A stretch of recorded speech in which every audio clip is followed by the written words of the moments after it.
Welcome to the Therapist Thrival Guide. My name is Miranda. I am your host, and I'm here with Billie Ferguson. Billie is an LMFT. Where are you based out of, Billie?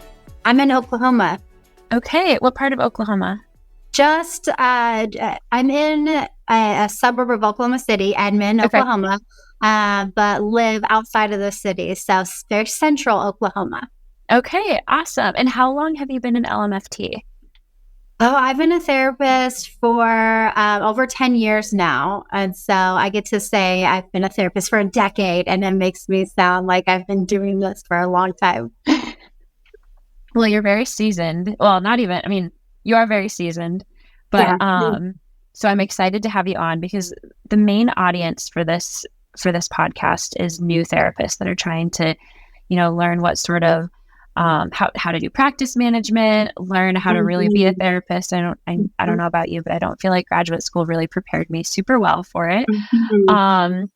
As well as kind of we're doing a series where we're talking about different modalities too, wanting to kind of talk through, we've done some on somatic experiencing, on EMDR, and today we're going to talk about Brainspotting. Before we started recording, I just told you that I really don't know much about Brainspotting. So maybe we can just start there and kind of hear a little bit about what does this mean? What is Brainspotting? Yeah. I think Brainspotting is still fairly new in the realm of modalities. And so it's not surprising that people aren't necessarily super familiar with it.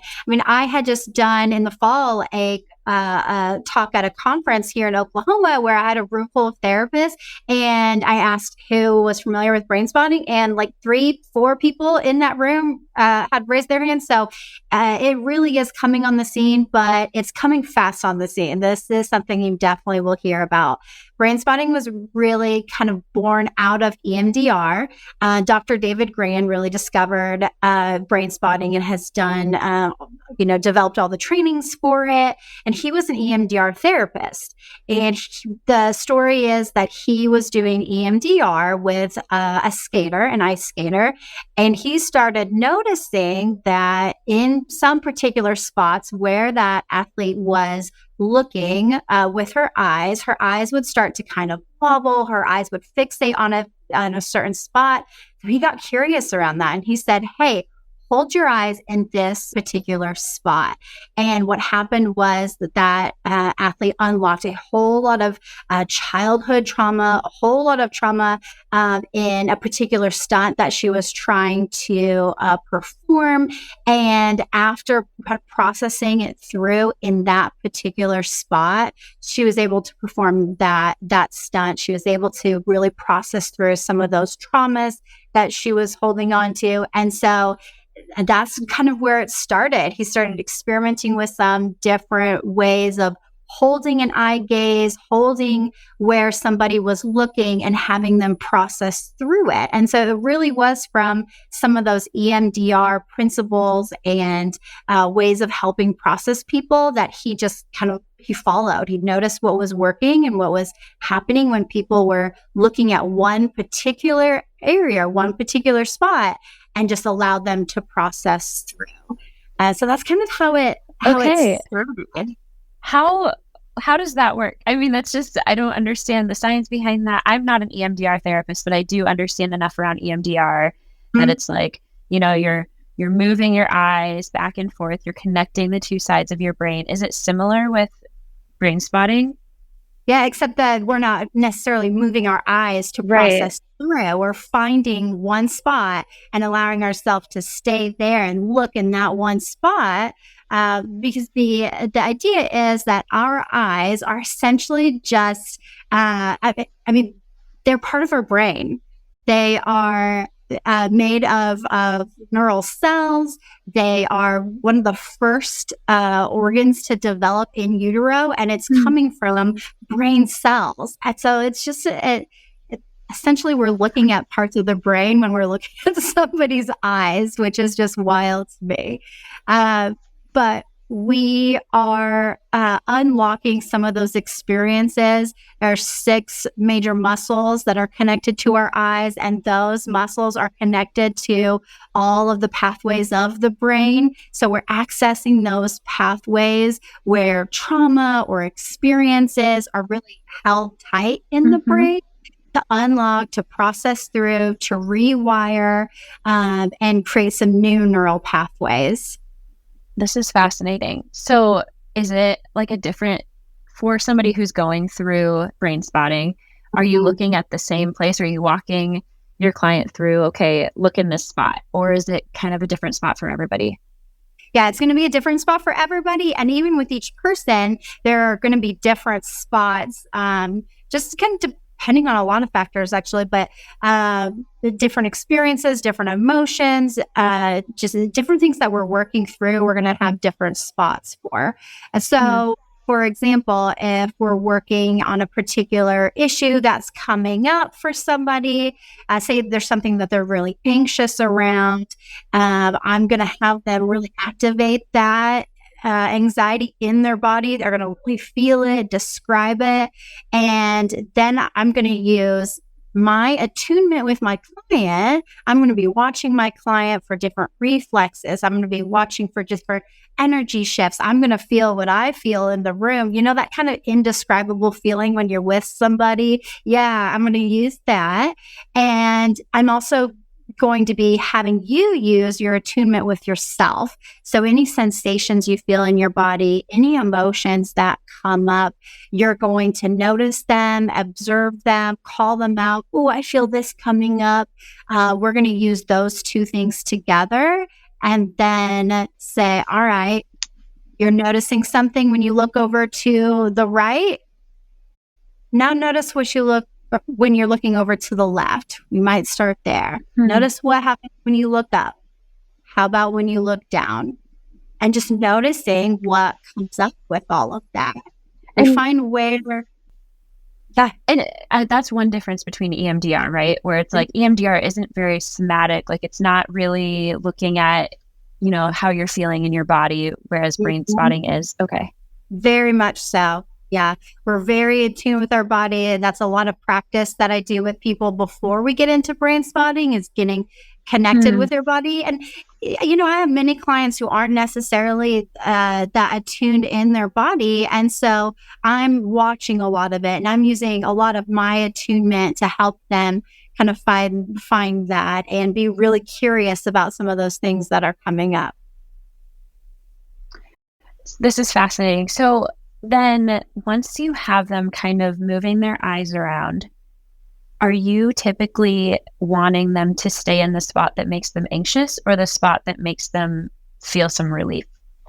I can really go either way. You know, we can go to the most grounded place that's called resourcing. We can go to that resource spot, especially if that anxiety is too much for that person. If it's too big, then we want to be really grounded. We want to be really resourced, and I can help somebody build on that resource with that particular brain spot. And that's going to look different than somebody who is going towards the anxiety and really processing through the intensity of the anxiety. That spot is going to be different. So it really depends on the person. It depends on how, again, some of that indescribable feeling, what we're going to go towards. Brain spotting leaves a lot of room for whatever is needed in that moment, which is a little bit different than EMDR. And EMDR, it's pretty structured. There's protocols that you follow. And brain spotting, the big phrase that we use in brain spotting is follow the tail of the comet. Follow whatever's coming up in the room, and that's where we go. So sometimes it is towards the higher intensity emotion, and sometimes it's more grounded. That makes a lot of sense. I like how it is kind of like following your client, following that. That's very cool.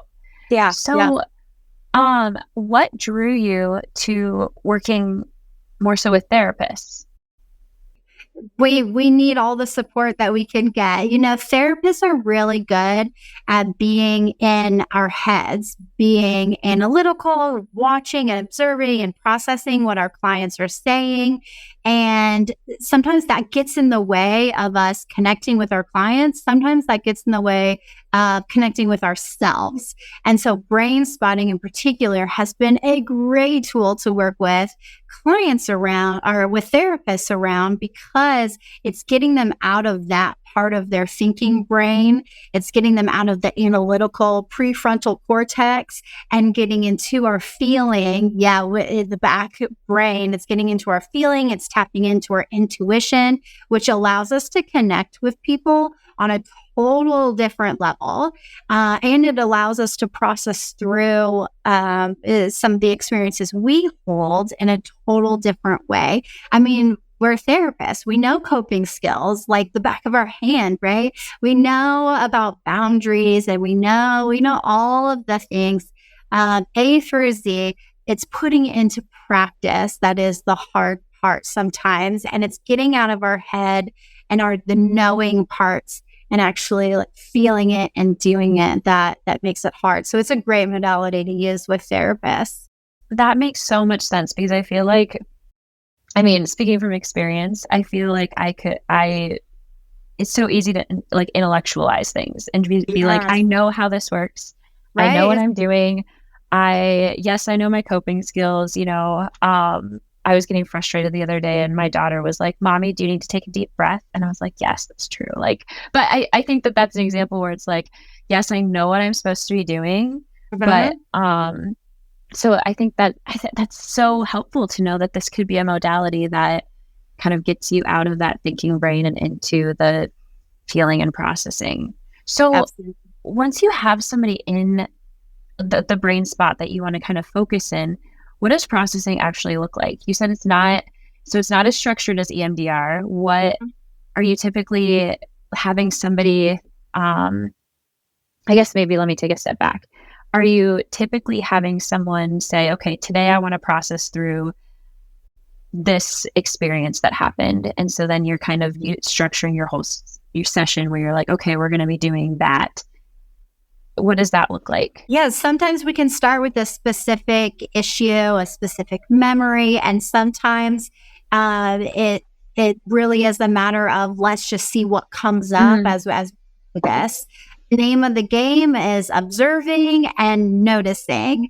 And so when we're in a particular spot, when we're looking in that particular spot, whenever we find that, then we just start noticing what's coming up. And I often describe that as following breadcrumbs, where, okay, this is coming up maybe in my chest. I'm noticing this. Oh, now I'm noticing this in my gut, or I'm noticing this happening in my arms. We're really following whatever comes up. Sometimes it's memories. Oh, I noticed, I remember this is coming up in my memory now. And this might sound weird, but now this is coming. It really is like following these little breadcrumb trails. Really what's happening is your pathways are being activated. We have a whole highway network of neural pathways, and we're really just popping to the next piece of that pathway because our brain needs to process it for some reason. Sometimes we can get the reason, we know the reason, and sometimes it's just what our brain needs.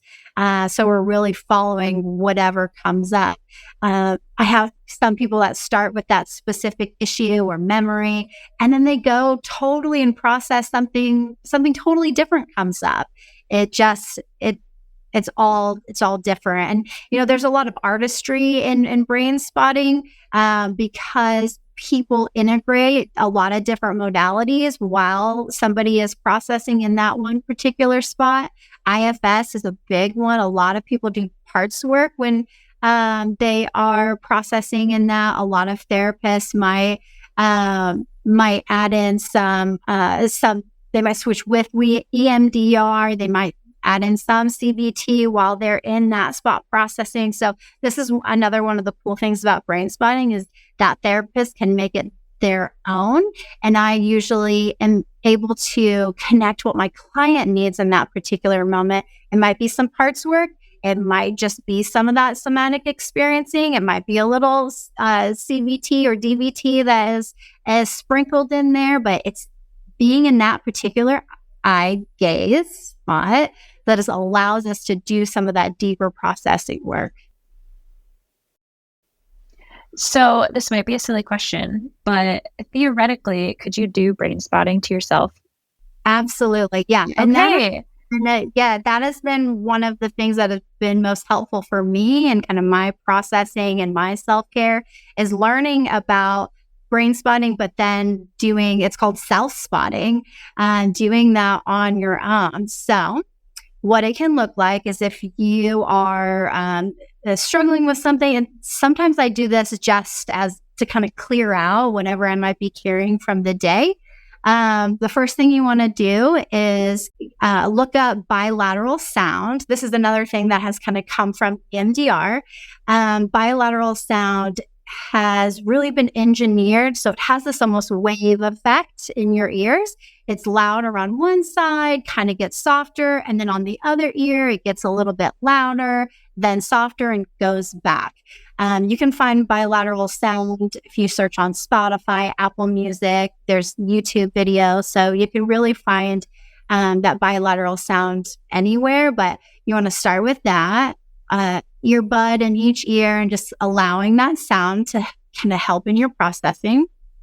And then you want to just kind of notice where your eyes go when you start thinking of what's bothering you. So if we kind of run this experiment where if anyone's listening to this and they're driving, I would not recommend that. Don't do this when you're driving. But think of something that's been kind of bothering you on a scale of 0 to 10, maybe about a 4. You want to notice what comes up in your body when you think about that issue. Notice what comes up for you, any emotions, body sensations, and just kind of feel that. Let yourself kind of bathe in that. And then number one, our eyes naturally go someplace when we're remembering that, when we're coming up with what's going on, when we're searching for the body sensations and the emotions. Miranda, I'm looking at you, and you had, when you were first recalling whatever that 4 was, you looked up and to your right. I don't know if you noticed that. No, I did. And that's like good. Always where I look when I'm like thinking through something, like it's up there. So like I noticed myself do that as soon as you said that. That's so funny. Yeah. And so if we can notice ourselves where we naturally go to, that is one way. So you want to notice where that spot is for you, wherever that is, and hold your gaze there. Hold your gaze in that particular spot and just see what comes up.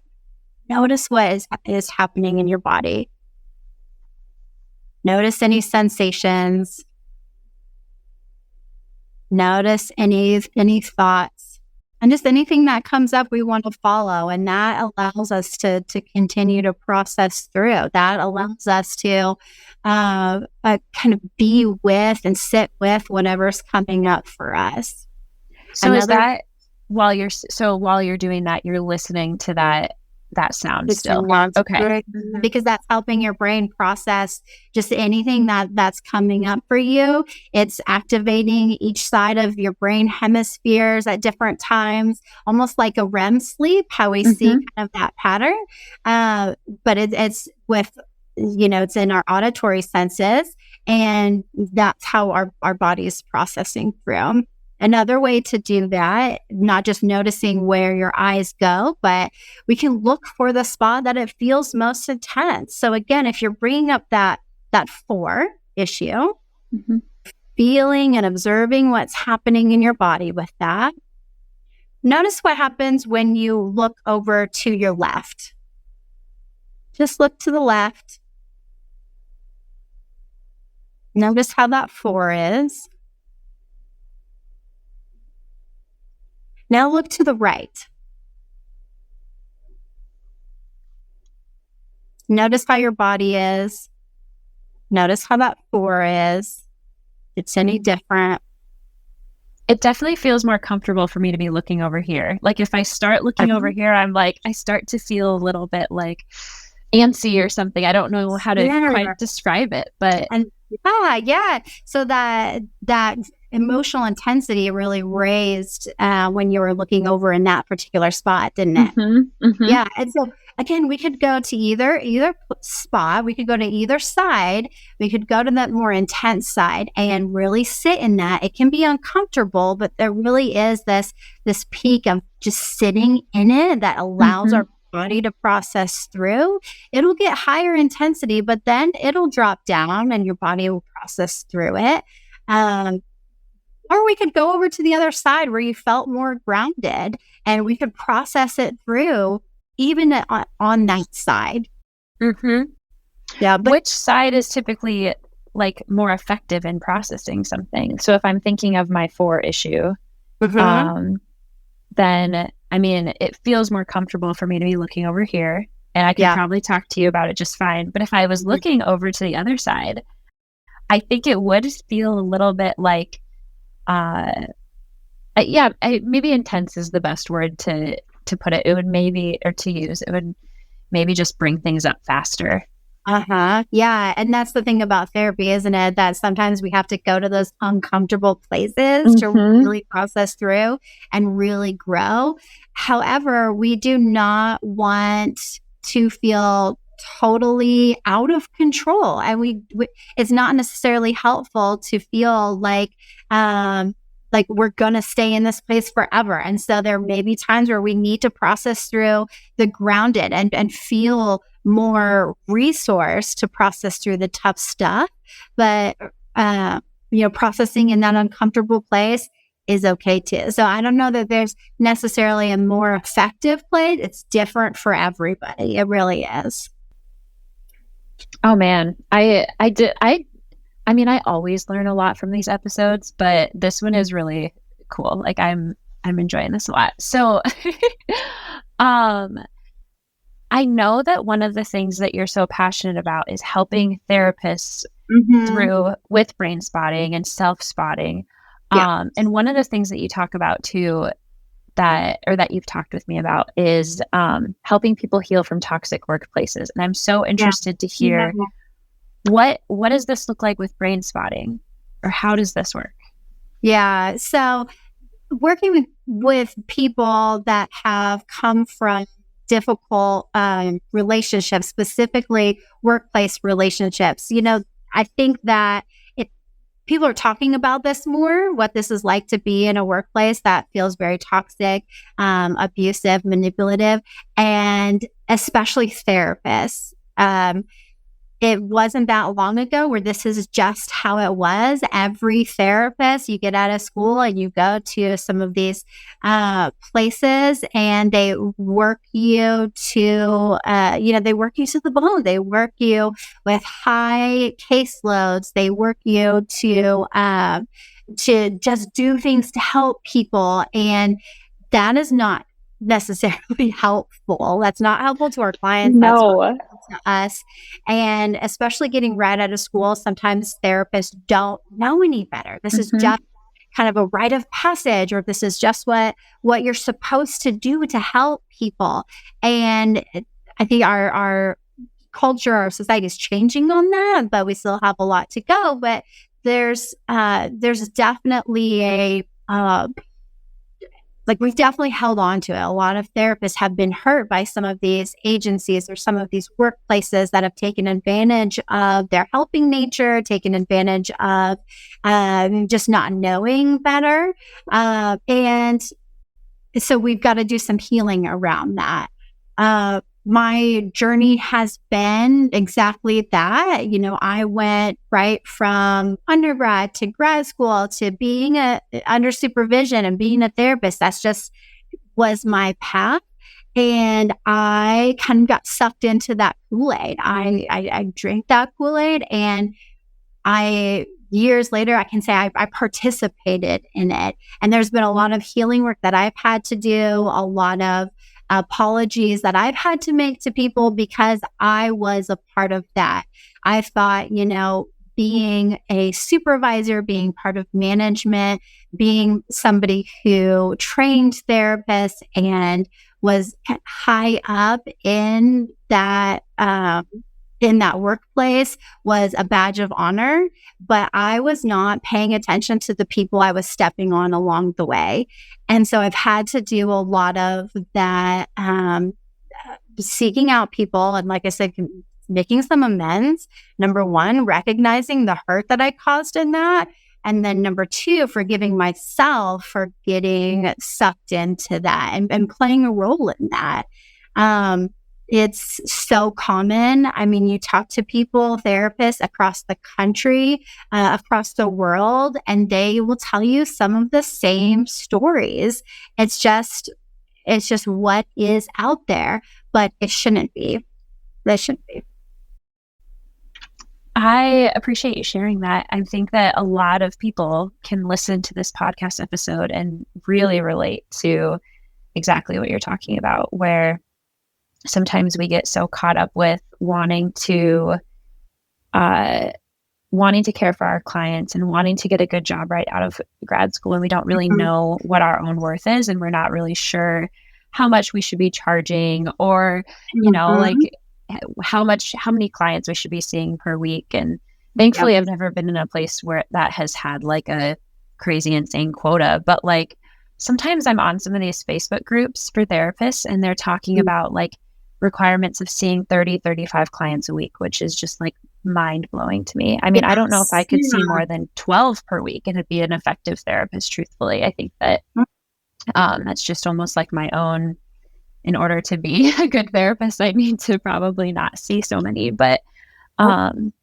mean, I think a lot of people can relate to that. And if you're listening to this podcast episode and you're like, I think I'm in one of these toxic environments right now, do you usually recommend somebody do brain spotting or self-spotting, after they leave that toxic environment? Or could they do it to kind of process where they're at in the moment?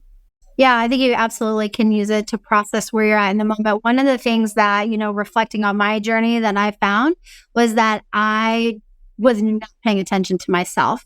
I was not paying attention to the impact that 35 hours a week, plus the notes it takes on top of that, plus, doing intakes and paperwork.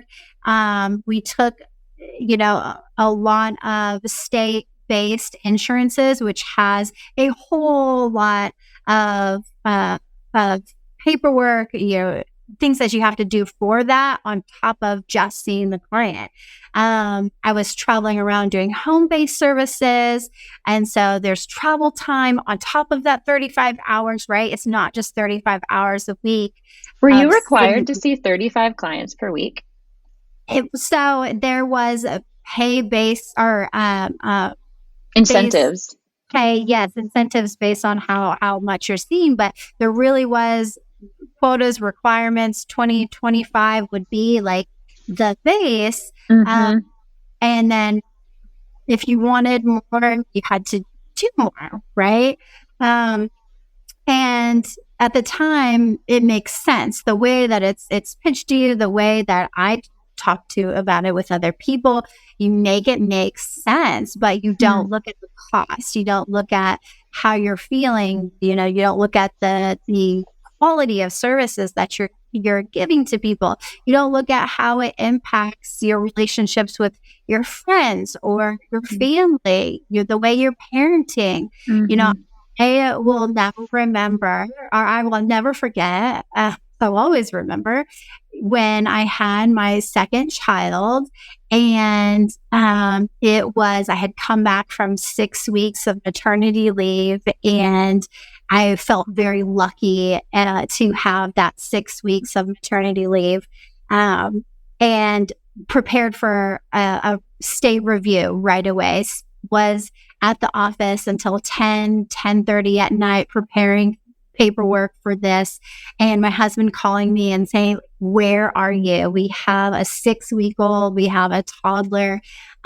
Where are you? Why are you prioritizing work?" It's just what I did. I was not necessarily connected with that impact on myself. So brain spotting can allow you to tap into really what's going on, how it is taking a toll on you, on the things around you, the things that are important to you. And when we do that, we usually act faster. It took me many years to decide I can't do this anymore. Don't want to do this anymore.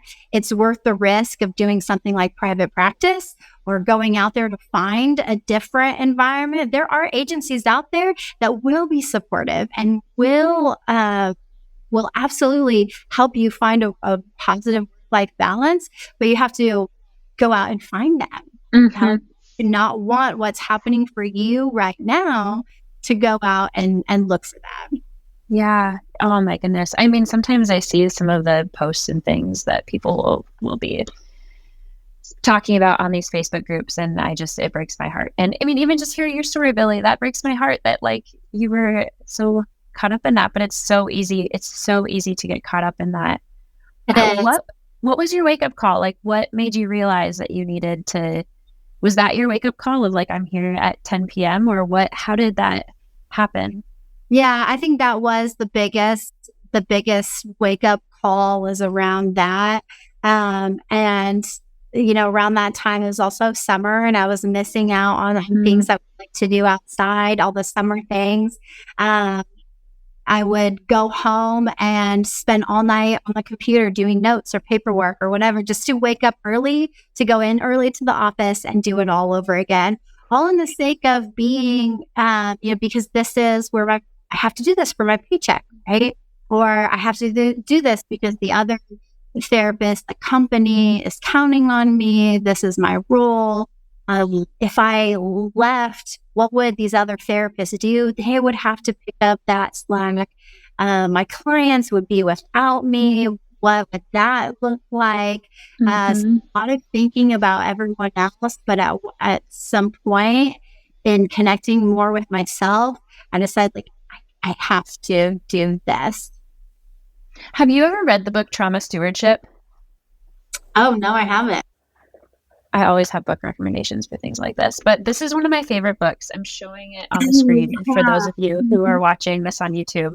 But Trauma Stewardship by Laura Vandernoot Lipsky is such a good book. It was required reading when I was in graduate school, and I have picked it up probably twice since. And I'm not someone who can reread books ever, but this is one that I'm like, I need to get back into these chapters sometimes, because it's just exactly what you're saying. I mean, if you are someone who's listening to this podcast episode and you're like, oh my gosh, I feel like I am in this right now, or I feel like, work is sucking the life out of me, I really highly recommend checking this book out as well, because it really helps you recognize when you're at that breaking point, or when you're you're pouring so much of yourself out that you're not really prioritizing your own mental health or your own self anymore. And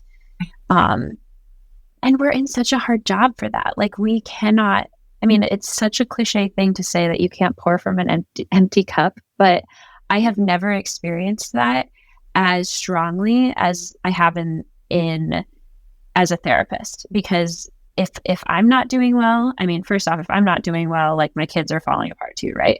But also, like, you can't show up for your clients. You can't be an effective therapist. And then that, I don't know, that just doesn't really make all of this worth it anyways. And so, absolutely.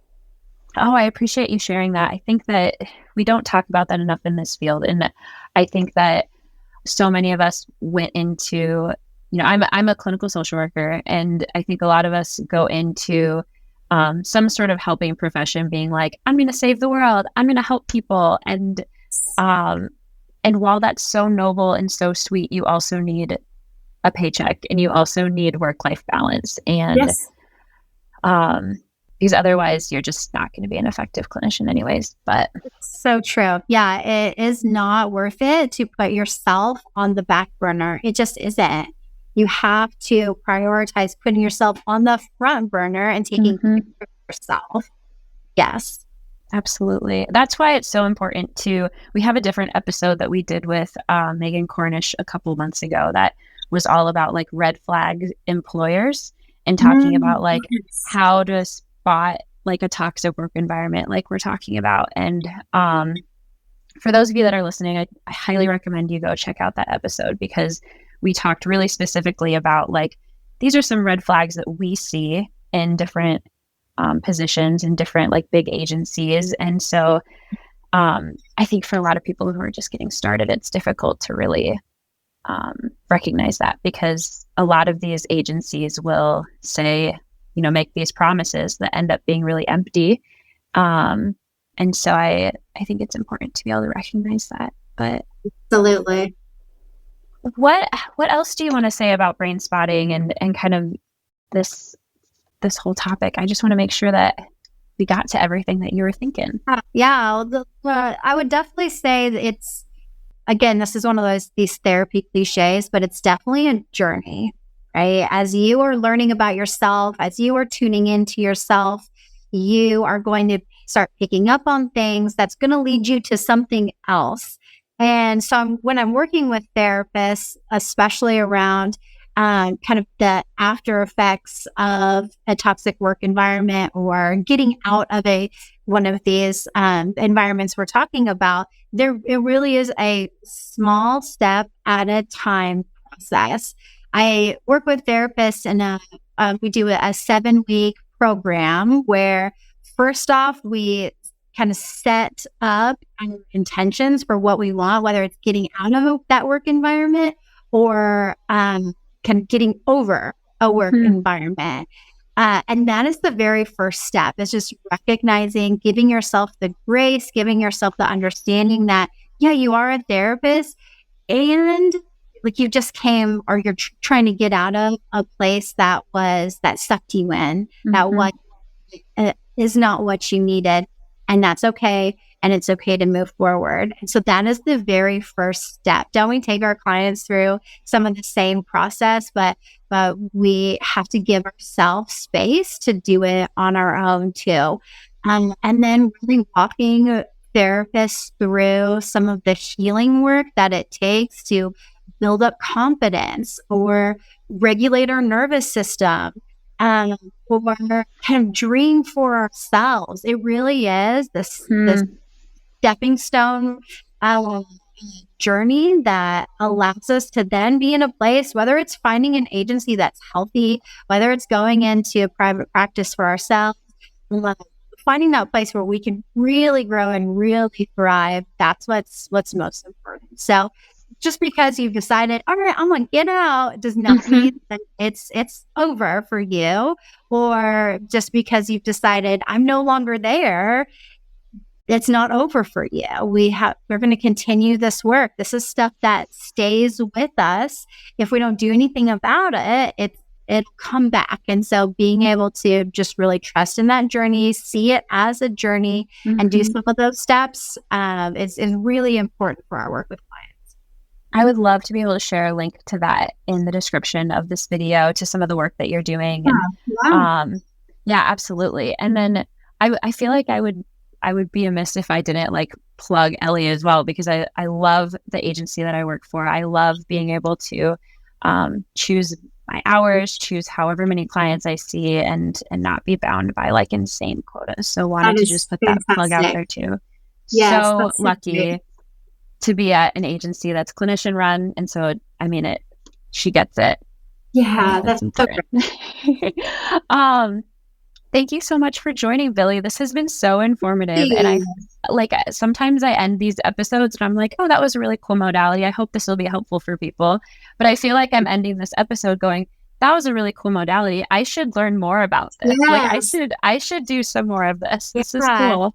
Yeah. So if you want to learn more, pick up the book Brainspotting by David Grant. It's a pretty easy read, and you can pick up tools that you can use with your client right away. You don't have to necessarily go through all of the long trainings to be able to use some of them. I mean, they say in the trainings, go use this tool today with your clients. You don't have to wait to get certified or to go through, all of the hoops and steps. In that book are some really great tools that you can use with your clients right away. And so it's a good read. It's an easy read. I give it to my clients to read too. Cool. It's a good one for sure.